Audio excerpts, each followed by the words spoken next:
Hello students, class 9th का chapter 7.1 ये पिछले वीडियो में हमने कुछ क्वेश्चन इसके देखे थे। क्वेश्चन नंबर 1, 2, 3 ये 3 हो गया था। पिछले वीडियो में क्वेश्चन नंबर 3 तक मैंने सॉल्व कर दिया था, बता दिया था, डिस्कस हो गया था हमारा। ठीक है, अब आज हम जो बाकी बचे कुछ क्वेश्चन है उसके कुछ क्वेश्चन को यहाँ डिस्कस करेंगे। देखते हैं कि कौन कौन से क्वेश्चन बचे हुए थे और वो कैसे सॉल्व होते हैं, कौन कौन से ऐसे क्वेश्चन है जो हमें आगे करने हैं। तो सबसे पहले आता है क्वेश्चन नंबर 4। ये बोलता है कि L and M are two parallel lines intersected by another pair of parallel line P and Q, so that triangle ABC congruent triangle CDA। ये कोई दो पैरेलल लाइन है,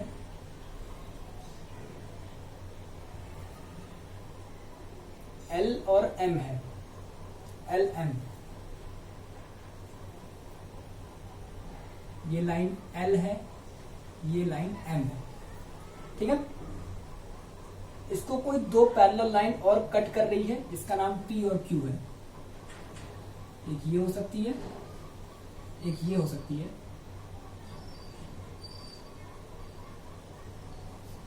इसका नाम P है, इसका नाम Q है।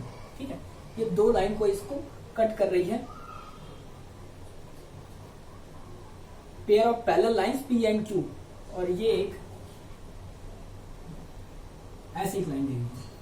ठीक, इसका नाम A और C है, A C। ये आपका B है, ये आपका D है। ठीक, आपसे कह रहा है कि आप ये प्रूव करो कि ट्रायंगल ABC, ये नीचे वाला ट्रायंगल, ये कॉन्ग्रुएंट होगा ट्रायंगल CDA के। ये कॉन्ग्रुएंट होगा ऊपर वाले ट्रायंगल CDA के। ठीक है, ये आपको प्रूव करना है। कॉन्ग्रुएंसी के लिए मैंने इससे पहले वाले वीडियो में ही ये बताया था कि दो तरह की कॉन्ग्रुएंसी होती है। एक SAS साइड एंगल साइड, मतलब दो साइड आपस में इक्वल रहेगा और कोई एक एंगल इक्वल रहेगा। और एक बताया था ASA, कोई दो एंगल रहेगा और एक साइड आपस में इक्वल रहेगी, तो ट्रायंगल कॉन्ग्रुएंट होता है। एक सिंबल बताया था, ये इक्वल लगा के ऐसे कुछ करते हैं, ये कॉन्ग्रुएंसी का सिंबल था। ठीक है, और एक चीज और बताई थी CPCT करके, congruent pair of congruent triangle. ठीक है, CPCT। तो एक ये बताया था एक बात। ठीक, तो उसी से चीज को यहाँ अप्लाई करना है। और कुछ चैप्टर 6 के रूल्स थे जो हम यहाँ पे देखेंगे, यहाँ पे शायद वो रूल सारे लगे। तो अगर हम बात करें इन दो ट्रायंगल की तो कैसे लिखेंगे, कुछ इस तरीके से लिखेंगे।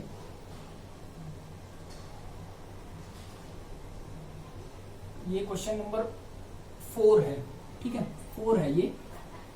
तो अगर देखा जाए तो L और M दो लाइन जा रही है और एक लाइन कोई उसको आपस में कट कर रही है। तो अगर दो लाइन आपस में कट करती है तो शायद ये एंगल इस वाले एंगल के इक्वल होगा और ये नीचे वाला एंगल इस वाले एंगल के इक्वल होगा। रीजन आपको पता है, आप मुझे कमेंट करके नीचे बताना, या फिर मैं बता ही देता हूं। नहीं, आप बताना। ठीक है, इसको आप ही बताना कि इसका रीजन क्या बनता है। अगर ये एंगल इसके इक्वल है, ये एंगल इसके इक्वल है, दो एंगल हमें इक्वल मिल गया, और ये बीच वाली लाइन जो है ये आपकी कॉमन दिख रही है इन दोनों ट्रायंगल में। हम बात कर रहे हैं किसकी, हम बात कर रहे हैं triangle ABC and triangle ADC की। इसकी बात कर रहे हैं। तो इसमें हमको दिख रहा है, क्या दिख रहा है, angle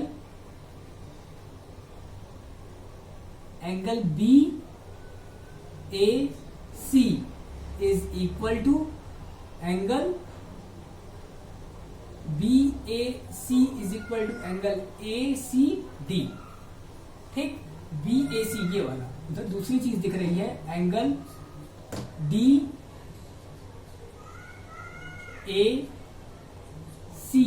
is equal to angle ACB। ठीक है, ये दो बातें आपको दिख रही हैं। अगर दो लाइन पैरेलल होती है, कोई एक लाइन उसको कट करती है, तो इस टाइप के एंगल इक्वल होते हैं। इनको बोलते हैं अल्टरनेट इंटीरियर एंगल। मैंने बता दिया। ठीक, वैसे आप चाहो तो कमेंट करके नीचे बता सकते थे, बट मैंने सोचा बता दूं, चलो कोई नहीं। अल्टरनेट इंटीरियर एंगल, तो अगर दो एंगल इक्वल हो गया, फिर एक लाइन दिख रही है कि AC is equal to AC, क्यों? कॉमन। अगर ये लाइन कॉमन हो गई, दो एंगल इक्वल हो गए, ASA की प्रॉपर्टी लगेगी और ये ट्रायंगल आपका दोनों कॉन्ग्रुएंट हो जाएगा। अगर दोनों ट्रायंगल कॉन्ग्रुएंट हो गया तो यही आपसे प्रूफ करने के लिए क्वेश्चन में कह रहा था। बहुत ही इजी था, बहुत ही आसान था, कुछ भी नहीं करना था इसमें। ठीक, ये क्वेश्चन नंबर 4 था। ये एंगल कैसे इक्वल हुआ इसमें अभी डाउट ना हो, क्योंकि इसमें आपसे एक बात कहा है कि जो लाइन P है और Q है ये आपस में पैरेलल है, और जो लाइन L और M है ये आपस में पैरेलल है। तो अगर L और M पैरेलल है और कोई एक लाइन AC कट कर रही है तो ये एंगल इक्वल होगा। अगर P और Q पैरेलल है और कोई लाइन AC कट कर रही है तो ये एंगल इक्वल होगा। ठीक है, तो L और M के लिए, A और C के लिए, सॉरी L और M के लिए और P और Q के लिए ये दोनों एंगल क्या होंगे? आपस में इक्वल होंगे। कब? जब ये AC लाइन कट कर रही है। अरे यही वाला कॉन्सेप्ट कि ऐसे दो लाइन है, ये कोई कट कर रही है। ठीक है, अगर ऐसा होता है तो ये एंगल इस एंगल के इक्वल होता है। मैं थोड़ा बड़ा बना देता हूं इसको। ये बात हो रही है, ऐसे कोई लाइन AC कट कर रही है। सपोज दैट यही L था, ये M था। ठीक है, ये कोई पॉइंट A है, ये कोई पॉइंट C है। तो अगर ऐसे कोई लाइन कट करती है तो ये एंगल जो होता है वो इस एंगल के क्या होता है? इक्वल होता है। यही दिखाया है मैंने। ठीक है, तो LM लाइन थी, AC लाइन कट कर रही, और यही चीज फिर PQ में आ जाता है। अगर PQ लाइन है तो इधर का एंगल क्या हो जाएगा? आपस में इक्वल हो जाएगा। ठीक है, अगर AC लाइन कट करेगी इन दो पैरेलल लाइंस को तो। ठीक है, तो ये क्वेश्चन नंबर 4 था, कुछ इस तरह का था, क्योंकि आपको सॉल्व करते करते जब हैबिट हो जाएगी तो कोई दिक्कत नहीं होगा। ठीक है, आप आराम से कॉन्ग्रुएंसी लिखाओगे। बट आपको जितनी भी चीजें बताई गई हैं, जो भी चीजें समझाई गई हैं, जो फॉर्मूले बताए गए, रूल्स बताए गए, उनको अपने दिमाग में लेके चलना है। वो कहीं भी उसका यूज आपको पड़ सकता है, फिर आपको सोचना ना पड़े। क्योंकि अगर आपके दिमाग में रूल्स रहेंगे, फॉर्मूले रहेंगे, तो आपको शायद सोचने की जरूरत नहीं है। आपको देखते ही लग जाएगा कि यहाँ पे ये फॉर्मूला या ये रूल अप्लाई होगा। ठीक है, तो ये क्वेश्चन नंबर 4 था। अब आते हैं एक बार क्वेश्चन नंबर 5 पे। ये बोल रहा है line L is the bisector of an angle A and B। Sorry, A, फिर से बोलता हूं, line L is the bisector of an angle A and B is any point on L।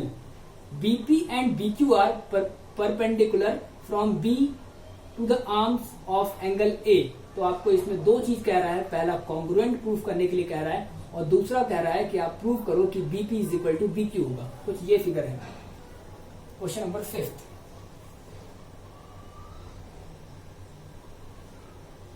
Question number 5 कुछ ये बना है।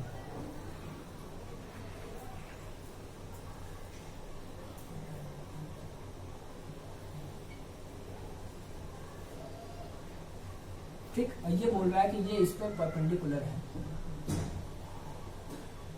90 degree का है। ठीक है, ठीक, ये आपका A हो गया, ये लाइन L है, P एंड Q, ये P हो गया, ये Q हो गया, बस ये पॉइंट B है। ठीक है, कुछ इस तरह का है। आपसे प्रूव करने के लिए कह रहा है कि ट्रायंगल APB, ये नीचे वाला ट्रायंगल कॉन्ग्रुएंट होगा इसके। तो इसके लिए आपको एक ही पॉइंट यहाँ पे ध्यान देना है, जो इसने बोला है कि लाइन L, जो ये लाइन जा रही है L वाली, ये एंगल A को बाइसेक्ट कर रही है। तो मैंने एक बात आपको बहुत पहले बताई थी चैप्टर 6 में ही, कि अगर कोई एंगल होता है और कोई लाइन उसको बाइसेक्ट करती है, मतलब उस पूरे एंगल को दो इक्वल पार्ट में डिवाइड करती है। मतलब ये ऊपर वाला एंगल जो है वो नीचे वाले एंगल के क्या होगा? इक्वल होगा। ये चैप्टर 6 में हम लोगों ने डिस्कस किया था। तो अगर ये बात यहाँ पे आपके तुरंत दिमाग में आ जाती है तो ये ट्रायंगल कॉन्ग्रुएंट प्रूफ करने में कुछ भी नहीं, वो 1 सेकंड का काम है। तो यहाँ का जो मेन पॉइंट पकड़ना था वो यही पकड़ना था कि ये लाइन जो L जा रही है वो एंगल A को बाइसेक्ट कर रही है, मतलब ऊपर और नीचे का दोनों एंगल आपस में इक्वल होगा। तो यहाँ पे कैसे लिखेंगे? कुछ इस तरह से लिखेंगे, ध्यान देंगे। लिखेंगे इन ट्रायंगल इन triangle A P B and triangle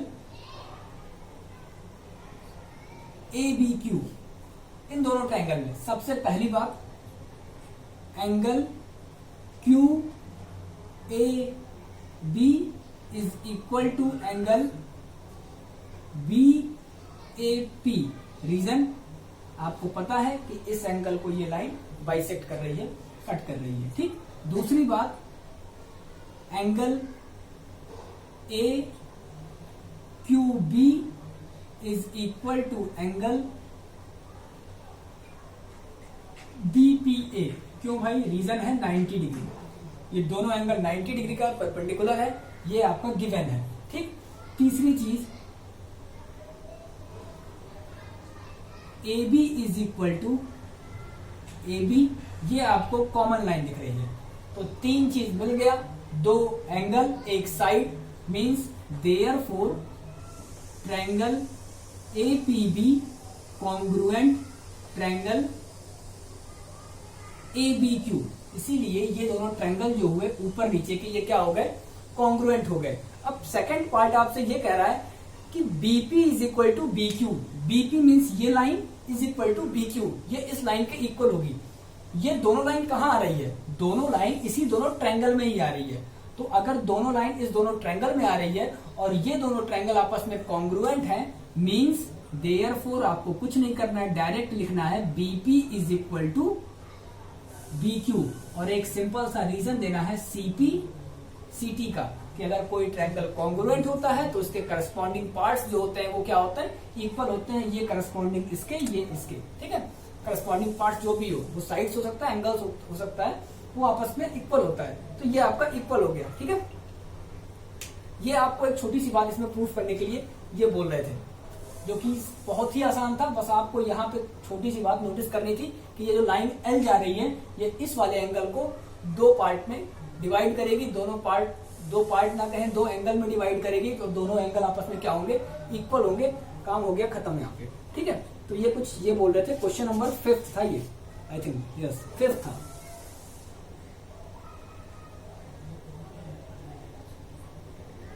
ठीक है, क्लियर हो गया। अब क्वेश्चन नंबर 6 है। क्वेश्चन नंबर 6 देखते हैं, ये क्या बोल रहे हैं? ये कह रहे हैं, पढ़ता हूं मैं एक बार। एक फिगर बना हुआ है, फिगर में लिखा हुआ है AC is equal to AE। AC जो है वो AE के इक्वल है। AB is equal to AD, AB जो है वो AD के इक्वल है।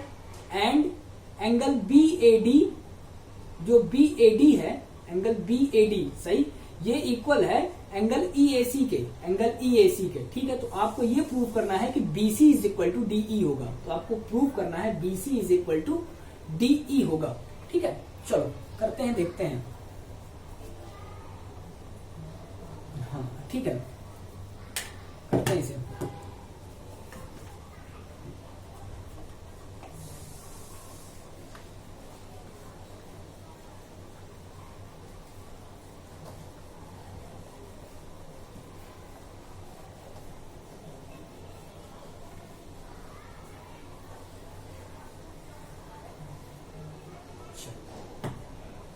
आते हैं क्वेश्चन नंबर 6 पे, फिगर बनाते हैं पहले।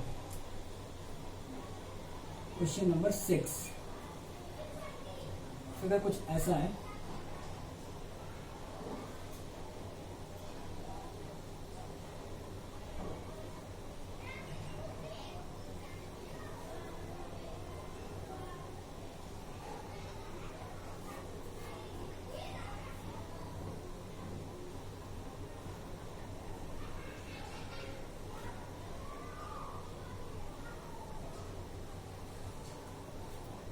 ये कुछ बना हुआ है, चलो बन गया।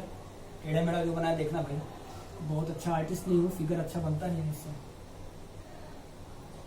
ABC,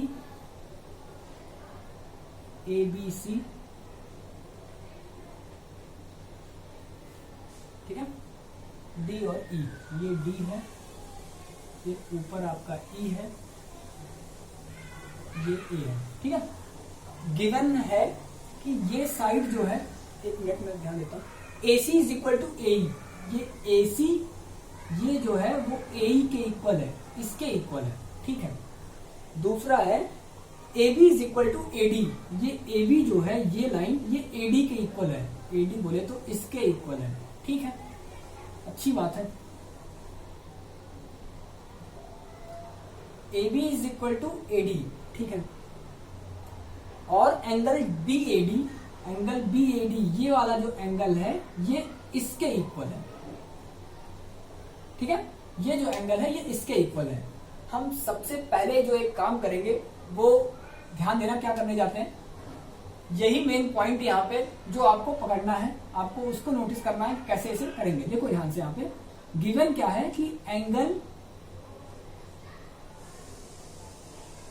थोड़ा बड़ा लिखता हूं, angle BAD is equal to angle EAC, ये है, ठीक है। अब हाँ BAD, हाँ ठीक है, ठीक है। अब इसमें करना क्या है कि हमको दोनों साइड जो है वो एंगल DAC को ऐड करना है।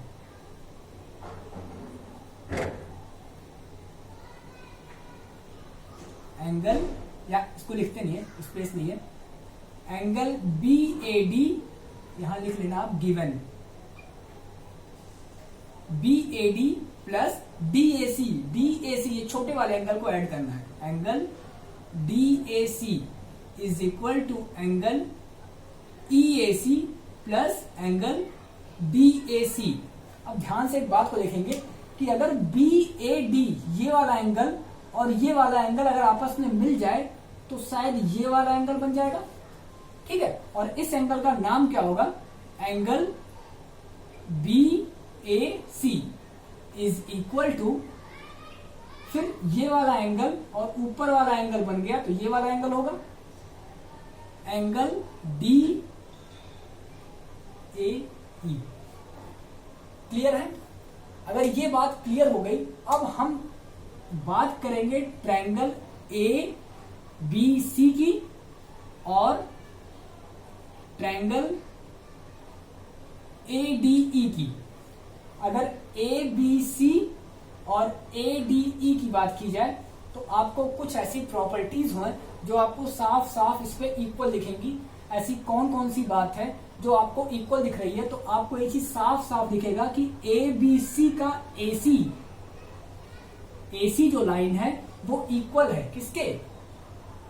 ट्रायंगल ADE के AE के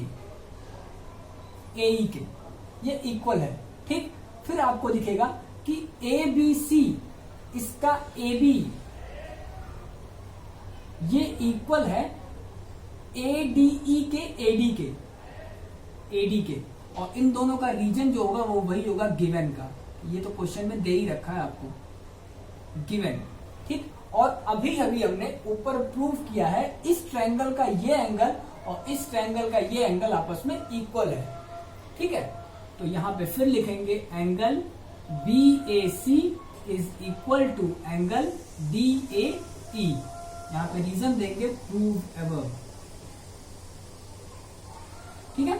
अगर तीन चीज आपस में इक्वल हो जाती है मींस वो ट्रायंगल क्या हो गया?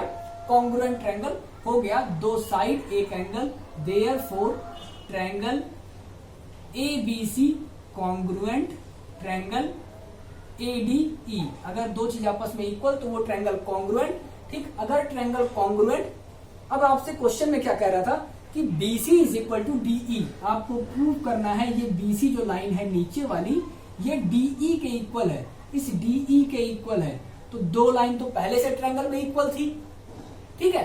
तीसरी लाइन आपको प्रूव करनी थी, उसके लिए आपको प्रूव करना पड़ा कॉन्ग्रुएंसी। और जैसे ही ट्रायंगल कॉन्ग्रुएंट होता है उसके करस्पॉन्डिंग पार्ट्स जो होते हैं वो क्या होते हैं? इक्वल हो जाते हैं। तो इसके साथ ही ये प्रूव होगा कि BC is equal to DE, और वही छोटा सा रीजन CPCT का, ठीक।